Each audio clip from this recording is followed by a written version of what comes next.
Selamat malam untuk kita semua. Perkenalkan, nama lengkap saya Diana Bana, NPM 51180151. Di sini saya akan mempresentasikan hasil kerja saya tentang bisnis e-commerce. Di sini saya memilih perusahaan Shell sebagai bisnis.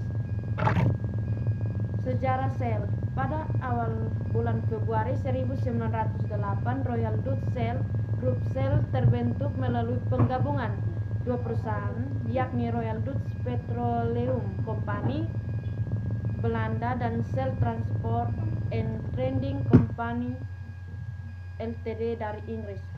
Royal Dutch Petroleum bertugas untuk memimpin proses produksi dan pengolahan, sementara Shell memimpin proses transportasi dan penyimpanan dari sebuah produk yang telah selesai olah.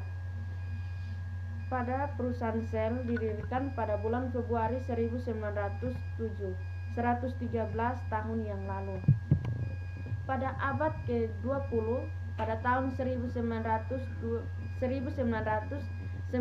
di mana Shell mengambil alih Mexican Eagle Petroleum Company, pada tahun 1921 membentuk Shell Max Limit yang memasarkan produk di Inggris dengan merek Shell dan Eagle pada tahun 1929. Pada abad 1920-an, Shell pun berhasil menjadi perusahaan minyak terkemuka di dunia dengan memproduksi 11% dari seluruh minyak mentah yang diproduksi pada saat itu. Pada abad ke-21, di mana bulan November 2004, setelah adanya kekacauan yang disebabkan oleh terungkapnya fakta bahwa Shell telah melebih-lebihkan jumlah cadangan minyaknya, diumumkan bahwa Shell Group akan melakukan dengan membentuk sebuah perusahaan induk baru bernama Royal Dutch Shell Plc.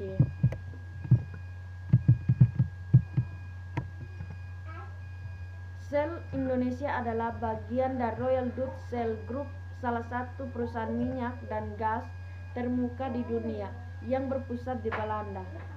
Royal Dutch Shell memiliki sekitar 102.000 karyawan yang tersebar di lebih dari 100 negara dan wilayah. Di sini profil PT Shell Indonesia dan kantor pusat Belanda. Kategori e-commerce B2B, B2C, C2B atau C2C. Di sini saya memilih business to business atau B2B.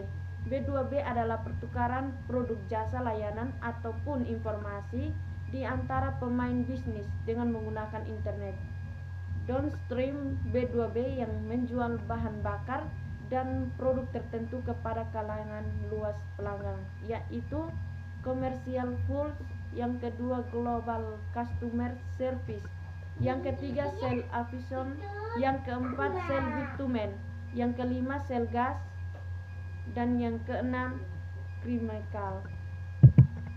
Produk fisik, non fisik atau keduanya. Sebutkan juga jenis-jenis produk dan layanannya.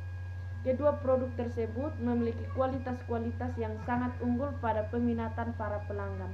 Ada juga terdapat jenis-jenis produk dan layanan. Layanan atau transaksi yang terdapat dalam perusahaan Shell adalah membayar secara langsung atau bisa juga menggunakan kartu kredit internet banking.